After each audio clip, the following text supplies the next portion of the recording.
Hello student, welcome to coherent English classes. मैं हूं आपका इंस्ट्रक्टर मोहम्मद ज़ियाउल्लाह कमर। आप देख रहे हैं हमारे YouTube channel coherent English classes. और आज इस वीडियो के अंदर हम लोग डिस्कस करने जा रहे हैं बिहार स्कूल एग्जामिनेशन बोर्ड के 12th की इंग्लिश की जो किताब है रेनबो पार्ट 2 के प्रोज सेक्शन के chapter number 3 a pinch of snuff, जो कि मनोहर मालगांवकर के द्वारा लिखी गई एक शॉर्ट स्टोरी है, जो कि बहुत ही कॉमेडी वाली स्टोरी है। उसका ये तीसरा पार्ट हम लोग जो है पढ़ेंगे आज। इससे पहले के 2 पार्ट हमारी एप्लीकेशन कोहेरेंट इंग्लिश क्लासेस पे अपलोड कर दी गई है। अगर आपने नहीं देखा है तो मैं आपसे रिक्वेस्ट करता हूँ कि पहले उस पार्ट को देखें, फिर उसके बाद इस पार्ट को देखना स्टार्ट करें। तो आइए स्टार्ट करते हैं। इससे पहले कि हम आगे बढ़ें, अगर आप बिहार स्कूल एग्जामिनेशन बोर्ड के टीचर हैं या स्टूडेंट हैं तो आप हमारी ये किताब एक आती है रेनबो स्नैपशॉट। इस किताब को आप इस नंबर पे 9065829862 पे कॉल करके मंगवा सकते हैं, या फिर जो है एक एप्लीकेशन है coherent English classes, play store पे सर्च कीजिएगा तो वहाँ पे भी आपको वहाँ से भी आप ऑर्डर कर सकते हैं, ठीक है। और टीचर्स के लिए अगर इसका PDF फाइल चाहिए तो आप जो है हमें इस नंबर पे 9065829862 पे कॉल कर सकते हैं। तो आइए स्टार्ट करते हैं। It was a time for frankness, यही समय था सब कुछ साफ कर देने का। फ्रैंकनेस होने का मतलब क्या होता है? फ्रैंकनेस होने का मतलब ये होता है कि साफ कर देना, मतलब कि एकदम जो है खुल के बोलने का। तो it was time for frankness मतलब यही समय था सब कुछ साफ कर देने का, खुल कर बोलने का। तो लेखक ने जो है सो क्या किया? लुक अंकल आई सेड, मैंने कहा देखो चाचा। लुक अंकल आई सेड, मैंने कहा देखो चाचा, या देखो चाचा मैंने कहा। आई एम मेयरली, मेयरली का मतलब क्या होता है? मेयरली का मतलब होता है ओनली। ओनली का मतलब क्या होता है? सिर्फ। तो I am merely N under secretary on probation, मैं सिर्फ अवर सचिव हूँ, वो भी प्रोबेशन पे। प्रोबेशन आपको मैंने पिछले वीडियो में बताया कि जो नौकरी पे जो अस्थायी रूप से जो रखा जाता है 2 या 3 महीने के लिए या साल भर के लिए, उसे प्रोबेशन पीरियड कहलाता है, ठीक है। तो मैं अभी अंडर सेक्रेटरी हूँ और वो भी अस्थायी रूप से मैं यहाँ पे हूँ। And it is more than my job is worth, मेरी नौकरी से भी महंगा है। जो काम आप हमको कह रहे हैं कि मिनिस्टर से मिलवाने के लिए, वो काम जो है मेरी नौकरी से भी महंगा है। To go asking for interviews with the minister, मंत्री से जाकर साक्षात्कार, मतलब कि इंटरव्यू के लिए या फिर मीटिंग के लिए मंत्री से अपॉइंटमेंट लेना, ये मेरी नौकरी से भी जो है क्या है? महंगा है, ठीक है। आगे चलते हैं। ये आपका प्रोनाउंसिएशन होता है। प्रोनाउंसिएशन किताब के अंदर आपको मिल जाती है, तो आराम से जो आप घर पे बैठकर, मतलब कोई भी वर्ड अगर आपको नहीं आया, जैसे इंटरव्यू है यहाँ पे, तो यहाँ पे आपको इंटरव्यूज़ लिखा हुआ रहता है इस तरह से। तो आप जो है सो कोई वर्ड नहीं समझ में आता है तो आप इसको पढ़ सकते हैं। और इससे ये फ़ायदा होता है कि जो स्टूडेंट होते हैं उसकी ज़बान टूटती है। जब तक आपका ज़बान नहीं टूटेगा, आप इंग्लिश को बोलना नहीं स्टार्ट कीजिएगा, तब तक आपको इंग्लिश नहीं आएगी। मेरा ये जो हाल है, ऐसा नहीं है कि अभी तुरंत आ गया है, मुझे भी कम से कम 7 साल लगा इसको बोलने में, समझने में। आपकी तरह ही हम लोग जो थे एक नॉर्मल जो है इंसान थे। तो एक स्टार्ट कीजिए, शुरुआत लाइन बाय लाइन ट्रांसलेट करके पढ़िए, और साथ में जो है प्रोनाउंसिएशन भी दिया हुआ। ऐसा किताब आपको कहीं भी कोई भी जगह पे आपको नहीं मिलेगी। आइए स्टार्ट करते हैं पैराग्राफ नंबर 18 को। ओह अच्छा, नानू काका सेड, नानू काका ने कहा, आई हैड रदर होप्ड, मैंने तो बेकार का, रदर होप्ड का मतलब हुआ मैंने बेकार का ही उम्मीद लगा रखा था। तो नानू काका कहते हैं सेक्रेटरी को कि मैंने बेकार का ही जो है उम्मीद तुमसे लगा रखा था। ओह आई सी, वेल नेवर माइंड, अच्छा कोई नहीं। नेवर माइंड का मतलब होता है कोई बात नहीं, तो अच्छा कोई बात नहीं। ही टुक अ पिंच ऑफ स्नफ, उन्होंने नस्वार की एक चुटकी ली। चुटकी लेना मतलब कि नस्वार को जो है सूंघा, किसके अंदर? अपने नाक से। Brush his finger delicately on his ओंगछा, अपनी उंगली को कोमलतापूर्वक। डेलिकेटली का मतलब क्या होता है? कोमलतापूर्वक। तो डेलिकेटली ऑन हिज ओंगछा, जो उसका जो ओंगछा था, मतलब कि उसका जो गमछा था, उसमें उसको पोंछा। मतलब जो नस्वार की चुटकी लेने के बाद जो कुछ बच गया हाथ में लगा हुआ था, तो उसको उसने क्या किया? अपने गमछा में पोंछ लिया। एंड सेट बैक, और वो जो है सेट बैक मतलब क्या हुआ? बैठ गए। क्लोजिंग हिज आई, और अपनी आंख को बंद करके, मतलब कि सीट पे टेक लगाकर वो अपनी आंख को बंद करके बैठ गए। एंड पुकरिंग हिज आईब्रो, और गहरी सोच में अपने भाव को सिकुड़ने लगे। पुकरिंग करना मतलब सिकोड़ना, या फिर हाथ से जो मलने लगना किस चीज़ को? अपने भाव को। As thou in deep thought, मानो जैसे। एज दाउ का मतलब क्या होता है? एज दाउ का मतलब होता है मानो जैसे, गहरी सोच पे हो। इस तरह से उन्होंने जो है बैठ गए। कहाँ पे? गाड़ी की सीट पे। He also duct his tongue several time in typically Deccani way, he duct, duct का मतलब होता है चुचकारना।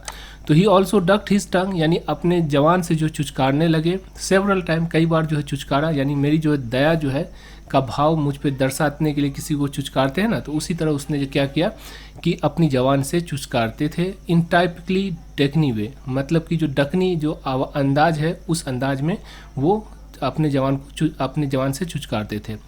रजिस्टरिंग पाइटी, मानो जैसे हम पे जो है दया का भाव दर्शा रहे हो, ऐसा लग रहा था जैसे कि वो मुझ पर दया करते कि इतना बड़ा सेक्रेटरी होकर भी मुझे जो है एक मंत्री से नहीं मिला पाता है। समझ में आ गया? आगे चलते हैं। Paragraph number 19, mothers was waiting at the doorstep, माँ दरवाजे के चौखट पे इंतजार कर रही थी। डोर स्टेप का मतलब क्या हुआ? दरवाजे का जो चौखट होता है उसको कहते हैं। तो माँ जो है दरवाजे के चौखट पे इंतजार कर रही थी। हर फेस ब्रीथ इन स्माइल, ब्रीथ का मतलब होता है चमचमाने लगना, तो हर फेस ब्रीथ इन स्माइल, उनका जो चेहरा था वो मुस्कुराहट से क्या हुआ? चमक उठा। She went into squeal of delight, squeal of delight का मतलब हो गया खुशी से फूले नहीं समाना, या फिर जो बहुत खुश हो जाना, बहुत ज़्यादा जो है सो खुश हो जाना किसी चीज़ को देखकर या किसी चीज़ से बहुत ज़्यादा खुश हो जाना, तो उसको कहते हैं went into squeal of delight. समझ में आ गया? तो she went into squeal of delight over the kitten, यानी कि माँ ने जब देखा कि एक बिल्ली का बच्चा लेकर आए हैं नानू काका, तो वो क्या हुआ? वो खुशी से चिल्ला उठी, खुशी में बहुत ज़्यादा खुश हो गई। And made a lot of फस ओवर नानू काका, और नानू काका से बतंगर करने लगी। लॉट ऑफ फस, मेड लॉट ऑफ फस का मतलब क्या होता है? बतंगर करना, यानी बहुत ज़्यादा बातचीत करने लगी। किससे? नानू काका से। I also found that she had install him in my bedroom, और आई ऑल्सो फाउंड, मैंने ये भी पाया, दैट कि सी हैड इंस्टॉल, कि उन्होंने इंस्टॉल कर दिया। इंस्टॉल करना मतलब लगा देना था, यानी कि उनका जो बिस्तर है नानू काका का, वो बिस्तर कहाँ लगा दिया? लेखक के बेडरूम के अंदर, यानी कि लेखक का जो कमरा था उसके अंदर नानू काका को ठहराया गया। समझ में आ गया? सो दैट, इसलिए, आई हैड टू पुट चारपाई फॉर माई सेल्फ, मुझे अपने लिए एक चारपाई इन द बैक बरांडा, यानी मुझे अपने लिए एक चारपाई पिछले वाले जो बरांडा है उस बरांडा में रखना पड़ा, क्योंकि जो लेखक का रूम था वो रूम का हुआ, वो जो रूम है वो चला गया किसके हाथ में? नानू काका के हाथ में। समझ में आ गया? आगे चलते हैं। Paragraph number 20, at mother insistence, माँ की जिद पे। इंसिस्ट करना मतलब कि जिद करना, तो इंसिस्टेंस का मतलब क्या हुआ? जिद। ठीक है, तो माँ के जिद पे यानी कि उसके कहने पे, I had taken 2 days leave, मैंने 2 दिन की छुट्टी ली, फ्रॉम द ऑफिस, ऑफिस से। तो यहाँ पे याद रखिए, फिर से मैं कह रहा हूँ, ये देखिए ऑब्जेक्टिव हो सकता है कि on mother insistent the secretary take how many days leaves from the office, तो ये देखिए 2 days लीव, यानी कि माँ के इंसिस्टेंस पे सेक्रेटरी जो थे उन्होंने 2 दिन का क्या किया के छुट्टी लिया, किससे? ऑफिस से। तो ये ऑब्जेक्टिव आपका हो सकता है। समझ में आ गया?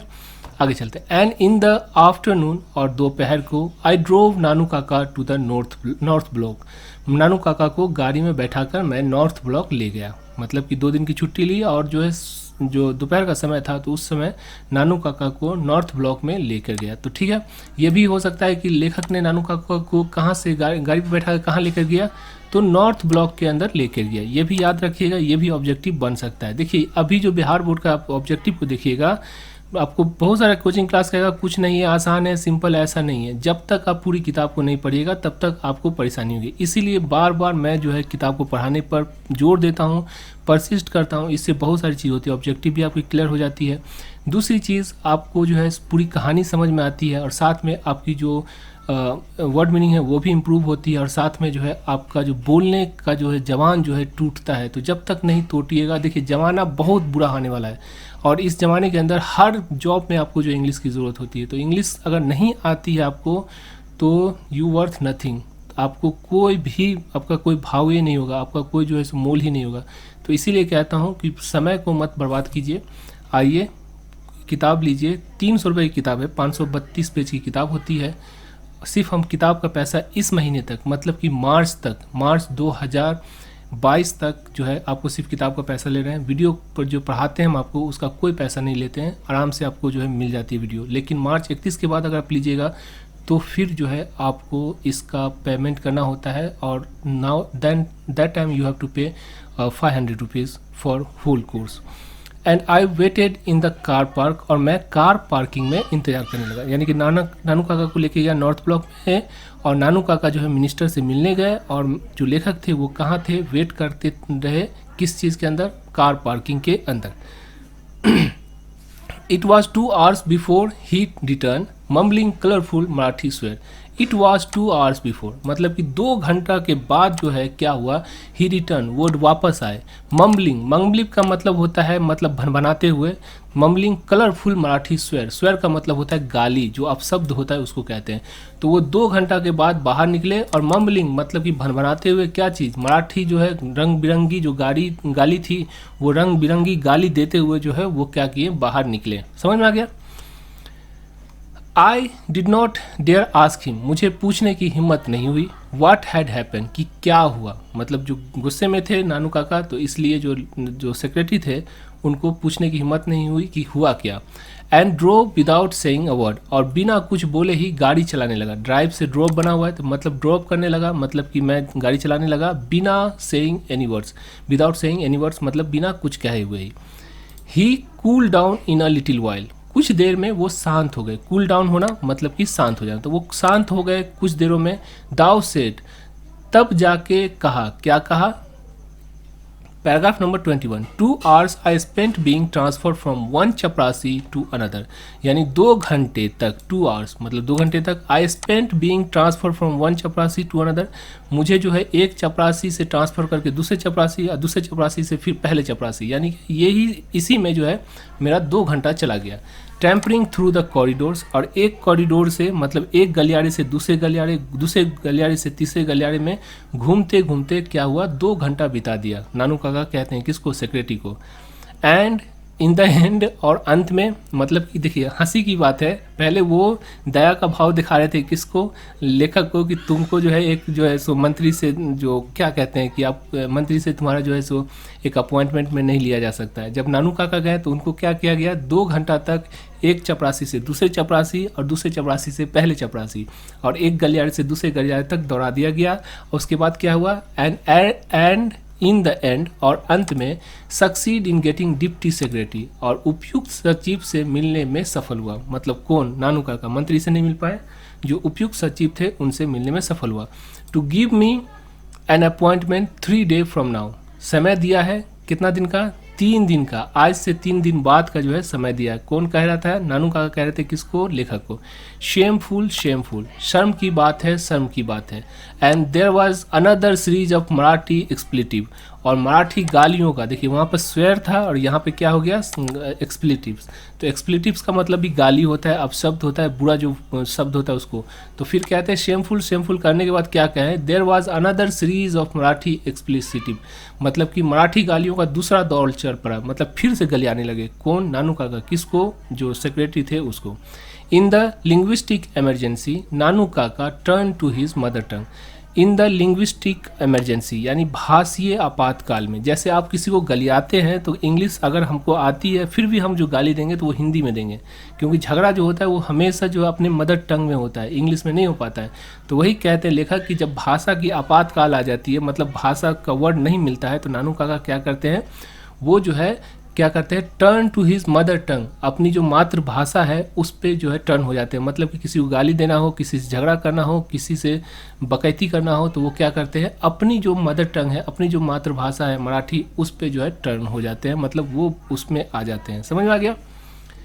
A garish yellow sport car flash past us, और जब नानू काका जा रहे थे गाड़ी से तो उसी वक्त क्या हुआ कि एक खूबसूरत स्पोर्ट्स कार, गैरिश का मतलब क्या हुआ, खूबसूरत, गैरिश का मतलब क्या हो गया, खूबसूरत। तो एक खूबसूरत जो है स्पोर्ट्स कार चमचमाते हुए मेरे आगे से निकली। क्या हुआ, फ्लैश पास्ट अस, फ्लैश का मतलब कि लाइट जलाते हुए मेरे पास से निकली। ब्लरिंग इट्स हॉर्न, बिना रुके हॉर्न की शोरगुल मचाते हुए, मतलब कि रुका भी नहीं, मेरे पास से गुजर गया और जो है हॉर्न बजाते हुए गया। And the young man at the wheel, और वो इंसान जो व्हील पे था, व्हील का मतलब होता है चक्का, मतलब कि जो गाड़ी पे जो इंसान था, जो जवान इंसान था, wave his hand at me, वो जो है क्या किया, मुझ पे अपना हाथ हिलाया, मतलब कि गाड़ी का हॉर्न बजाते हुए बड़ी तेज़ी से निकला और जाते समय उसने मुझे जो है हाथ हिलाया। ठीक है। What the rude man who was that, फिर नानू काका पूछते हैं लेखक से कि कितने जो है अशिष्ट आदमी हैं, जो वो लड़का जो गया है यहाँ से वो कितना अशिष्ट आदमी है, कौन था वो, नानू काका ने पूछा, नानू काका ने पूछा।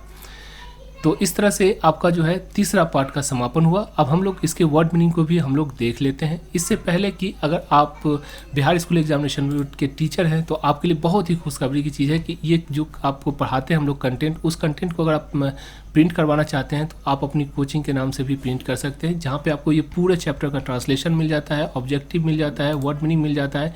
ये सारी चीज़ जो है आपको वहाँ पे अवेलेबल रहती है। तो आराम से आप घर पर बैठ के जो है आप मतलब कि आप अगर टीचर हैं तो आप जो है इसका PDF आप फाइल अपनी कोचिंग के नाम से बना सकते हैं, या स्टूडेंट हैं तो आप किताब मंगवा सकते हैं, आराम से घर पर बैठकर जो है पढ़ाई कर सकते हैं या अपनी कोचिंग को बढ़ा सकते हैं। तो टीचर हैं, अगर आप अपने कोचिंग के नाम से PDF फाइल बनाना चाहते हैं तो हमसे कॉन्टैक्ट कर सकते हैं। कॉन्टैक्ट नंबर है 9065829862। ठीक है, चलिए आप वर्ड मीनिंग को आप एक कॉपी बना लीजिए, बेहतर होगा। इसके अंदर क्या होगा कि सारी वर्ड मीनिंग को हम लोग एक एक करके देखना स्टार्ट करेंगे। देखिए फ्रैंकनेस, फ्रैंकनेस यहाँ पर प्रोनाउंसिएशन दिया हुआ है। फ्रैंकनेस का मतलब होता है सरलता। मेयरली, मेयरली का मतलब होता है सिर्फ। सेक्रेटरी, सेक्रेटरी का मतलब होता है सचिव। इंटरव्यूज़ का मतलब होता है साक्षात्कार। डेलिकेटली मतलब कोमलतापूर्वक। आईब्रो का मतलब होता है भौं। In deep thought, in deep thought का मतलब गहरी सोच में। डक्ट मतलब चुचकारना। डोर स्टेप का मतलब होता है चौखट जो होता है, दरवाज़ा जो होता है गेट का, उसको कहते हैं। ब्रीथर मतलब होता है चमक उठा। Went into A स्क्वेल of delight का मतलब होता है खुशी से चिल्ला उठना, यानी बहुत ज़्यादा खुश हो जाना।